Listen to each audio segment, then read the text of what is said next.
Yeah, minasan, welcome back again with Mr. K di sini. Oke ya, udah siap buat lanjut mumet-mumetan dengerin Hunter x Hunter. Soalnya di episode sebelumnya ya, kita akhirnya ngerti satu hal penting, bahwa semua informasi tentang Dark Continent yang diketahui oleh V5 itu berasal dari sebuah buku berjudul Journey to the New World, karya Don Freak, seorang petualang yang pernah menjelajahi Dark Continent secara langsung. Masalahnya buku ini ternyata belum lengkap, Rek. Menurut penjelasan Geng Freaks, buku tersebut seharusnya terbagi menjadi dua bagian, East and West.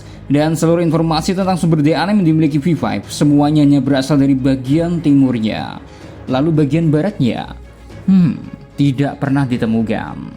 Dan menurut Ging ya, ada kemungkinan paling gilanya buku bagian barat itu masih terus ditulis, yang berarti Don Freaks kemungkinan besar masih hidup sampai detik ini. Berkat pemanfaatan sumber daya kontinen seperti Nitrorize dan tumbuhan yang bisa menyembuhkan segala macam penyakit. Gila gak tuh? Dan jangan lupa juga ya, di akhir episode sebelumnya kita melihat satu momen penting. Gon sudah tidak bisa mengeluarkan Nen lagi. Apa sebenarnya terjadi pada Gon? Tenang, jawabannya ada di episode 154 ini, Rek. Oke, di awal cerita kita langsung disuguhkan sebuah momen yang cukup emosional, drama antara ayah dan anak, Ging dan Gon. Gon menelpon ayahnya dan menanyakan satu hal yang terus mengganggu pikirannya, karena kenapa sekarang ya dia sudah gak bisa menggunakan Nen lagi. Dengan gaya santainya ya, Ging menjawab pertanyaan Gon dengan cukup jelas. Sebenarnya Gon tidak kehilangan Nen, yang terjadi adalah Gon sudah tidak bisa melihat Nen miliknya sendiri. Artinya Gon sekarang berada di kondisi seperti manusia normal. Lebih tepatnya Gon masih memiliki Nen, tapi dia tidak lagi mampu memanfaatkan kekuatan itu. Dia sudah kehilangan kemampuan untuk melihat aura, baik aura miliknya sendiri maupun aura orang lain. Dan satu hal pentingnya yang perlu digarisbawahi di sini, kondisi Gon ini bukan disebabkan oleh Aluka, adik Killua, yang dikenal bisa mengabulkan berbagai keinginan. Penyebabnya jauh lebih kompleks, dan dampaknya mungkin lebih besar dari yang kita bayangin. Ini semua akibat dari pilihan Gon sendiri saat melawan Nefertari Pito.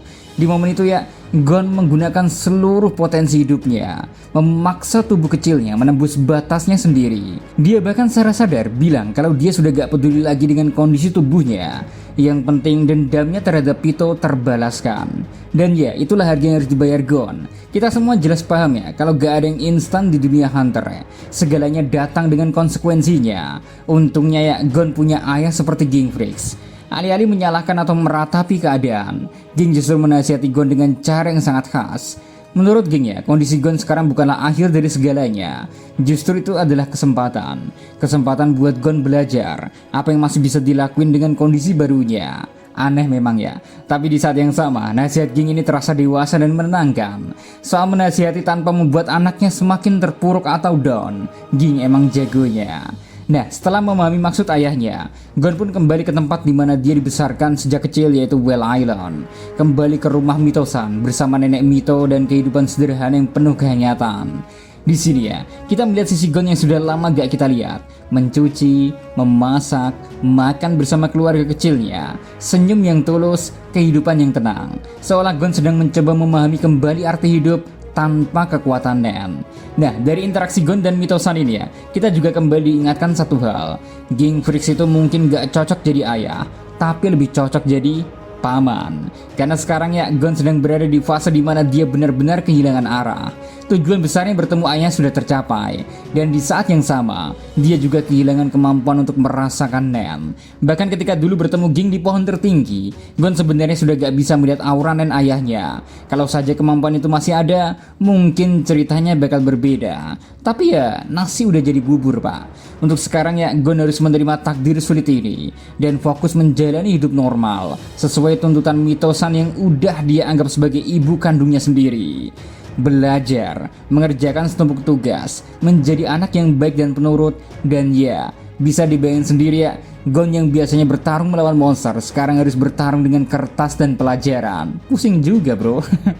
Sekarang kita pindah ke sisi lain cerita, kembali ke Ging Freaks. Setelah selesai berbicara dengan Gon lewat telepon, Ging kembali ke tempat pertemuan para anggota Beyond Netero. Namun saat Ging pergi sebelumnya, ternyata para bawahan Beyond ini sempat melakukan diskusi serius. Dan seperti biasa ya, kalau udah masuk ke bagian dengan bubble text yang super padat, kita bakal langsung ambil inti-intinya aja biar gak bikin pusing kemana-mana. Pertama, Satu hal yang perlu kalian tahu ya, tim inti Bioneteor ini bukan hunter sembarangan. Mereka semua adalah hunter berpengalaman. Bukan cuma ikut ekspedisi Dark Continent demi uang, tapi juga karena jiwa hunter mereka memang haus akan petualangan ke wilayah yang belum pernah dijelajahi manusia. Skill mereka bukan main, Pak. Semua kemampuan yang mereka miliki dirancang untuk menghadapi sesuatu yang benar-benar tidak diketahui. Bahkan menurut Ging ya, sebagian besar dari mereka sudah merencanakan keikutsertaannya jauh-jauh hari demi bisa ikut ekspedisi di bawah kepemimpinan Bionetero. Yang lebih menariknya lagi ya, rencana besar ini ternyata sudah disusun sejak lama, bahkan sejak Isaac Netero masih hidup. Wow, di masa itu ya, tim Bion bergerak dari balik bayang-bayang, menjaga keseimbangan di Asosiator. Sementara Pariston Hill ya, saat menjabat sebagai wakil ketua, lebih fokus mengurus urusan bisnis dan kekacauan administratif. Sedangkan para hunter di tim Bion, mereka bekerja diam-diam, Pak, mengasah kemampuan, mempersiapkan diri, semua demi satu tujuan besar, ekspedisi menuju Dark Continent. Menarik ya. Kelihatannya skill bawaan tiap anggota tim Bioneter ini memang unik, dan besar kemungkinan masing-masing dari mereka punya kemampuan yang aneh, spesifik, dan berbahaya dengan caranya sendiri. Lalu yang kedua, Pariston mulai membenci seseorang. Yaps, untuk pertama kalinya dalam hidupnya, Pariston Hill akhirnya bisa benar-benar membenci seseorang. Siapa lagi kalau bukan Ging Freaks, Pak? Alasannya simpel sih, Ging bisa berpikir dengan cara yang sama seperti Pariston. Cerdas, manipulatif, dan selalu selangkah lebih depan dalam memprediksi apa yang bakal terjadi. Bahkan aura kepemimpinan mereka berdua pun terasa mirip. Dan justru disitulah masalahnya. Pariston gak suka ada orang lain yang selevel dengannya. Di dalam hatinya ya, dia merasa jengkel dan perlahan mulai menyimpan kebencian terhadap Ging. Pariston jelas ingin memberi pelajaran pada Ging suatu hari nanti kalau ada kesempatan. Tapi untuk sekarang ya, seperti biasa, poker face dulu lah ya. Senyum manis tapi isi kepalanya penuh dengan racun.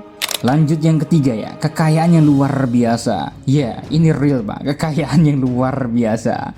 Di episode sebelumnya, Mr. K memang sempat menyinggung soal betapa kayanya Ging. Tapi di bagian ini, kita benar-benar diperlihatkan seberapa absurd kekayaan Ging Freaks. Bayangin Pak, Ging menawarkan bayaran 2 kali lipat dari yang dibayarkan Bionetero cash dibayar di muka. Dan yang bikin makin gila, Ging sama sekali gak peduli berapa jumlah anggota tim Bion yang ikut ekspedisi. Puluhan, ratusan, semua sanggup dia bayar. Dan perlu dicatat ya satu hal penting, uang itu gak ada hubungannya dengan keberhasilan ekspedisi ke Dark Continent.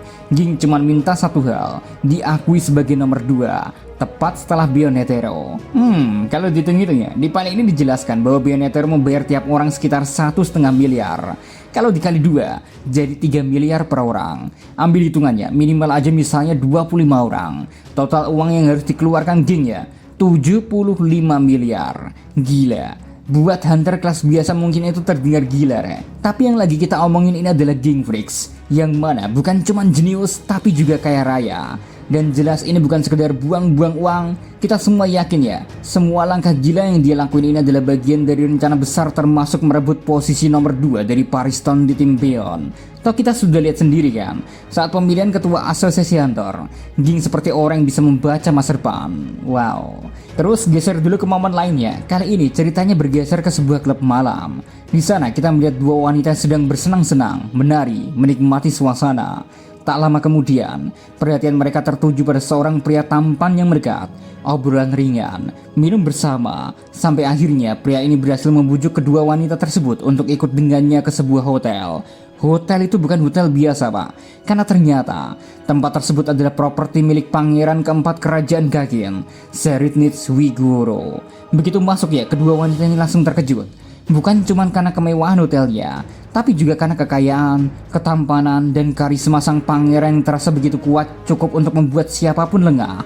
Dan dari sinilah benih kegelapan Seritnitz perlahan mulai diperlihatin Pak. Sang pangeran kemudian mengajak kedua wanita itu ke kamar, minum bersama, obrolan ringan, sampai akhirnya suasana berubah. Tak lama kemudian ya, terdengar jeritan dan jelas ya, bukan jeritan kebahagiaan. Kita langsung dipindahkan ke sebuah momen lain.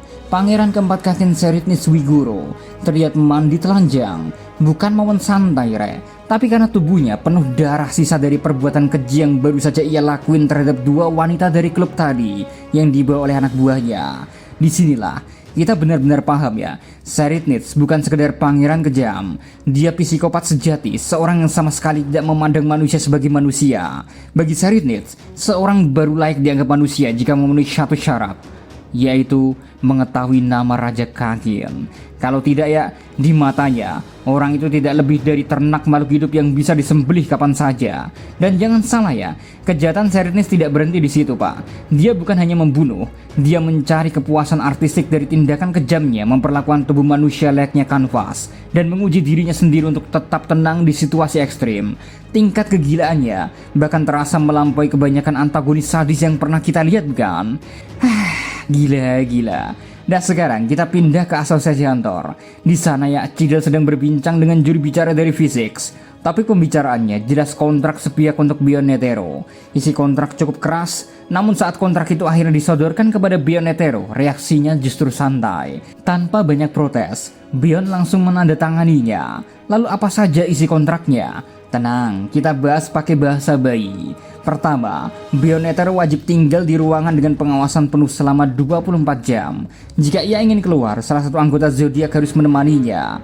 Kedua, pergerakannya akan selalu dipantau karena pergelangan kakinya dipasangi alat pelacak.